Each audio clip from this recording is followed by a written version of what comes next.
An update now to the forecast. We are now under an enhanced risk for severe weather. The risk was slight, and not long ago, the Storm Prediction Center brought us to the enhanced category. So damaging wind is still the primary threat. We are looking at the possibility of winds in excess of 58 miles per hour. That's enough to knock down some trees and take out some power lines. Hail is a factor. It's a small risk, but we do still have that chance for an isolated tornado. I don't see widespread tornadoes, but one or two of these storms could produce enough rotation to give us a tornado, so we do have to watch out for that. This is the day that you're going to want to be weather ready and weather alert.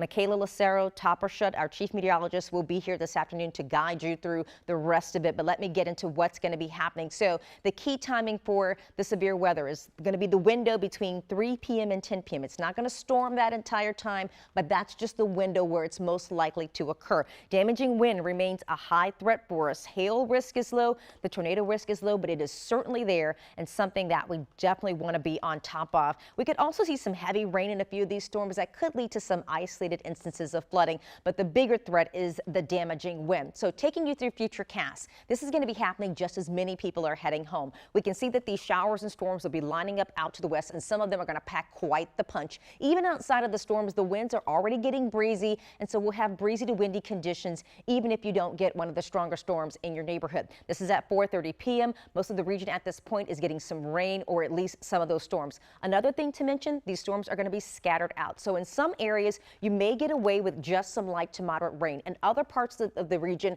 we're going to see those heaviest storms sprout up. So we definitely want to be on top of that. This is at 6 o'clock in the evening. This is at 6:30. We can still see what looks like potentially a squall line forming and pushing across the area. This is at 7:30 p.m. and this is going to be at 9 o'clock. Once we get past 10 p.m., you're still going to have a few showers. You may even still hear the rumble of thunder, but the storms won't be quite as strong as they begin to gradually push over to the east of us. We'll have a few showers left over Friday morning, but eventually the weather will begin to calm down later on tonight, especially in the overnight hours. So we're looking at the wind gusts. This is at about 3-4 o'clock in the afternoon. We could very well see some winds gust up to 50 miles per hour occasionally. That means it's a good time, if you haven't already, to pull in that patio furniture and, you know, maybe make sure your name or your address or so is written on your trash can in case that blows around. People at least know where to bring it back. And should you hear a warning or watch in your neighborhood, you need to know what to do. So what is a severe thunderstorm watch? What's a tornado watch? A watch means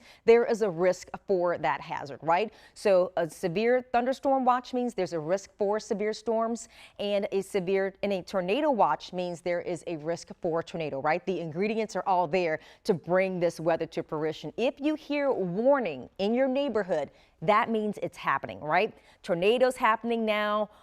With a tornado warning, or it's going to be happening soon. Or if you hear a severe thunderstorm warning, that means a severe thunderstorm is either very close to you, or it's going to be happening pretty soon if it's not already happening right now. So be alert for these words. These are our words that alert us that we need to take some action to make sure that we're safe. If you should get one of those stronger storms to pass over your neighborhood, try to get to the most interior part of your home, and you want to just stay there until it's safe, until that storm has passed over. But it's definitely a day to be alert. So power outages are on the line.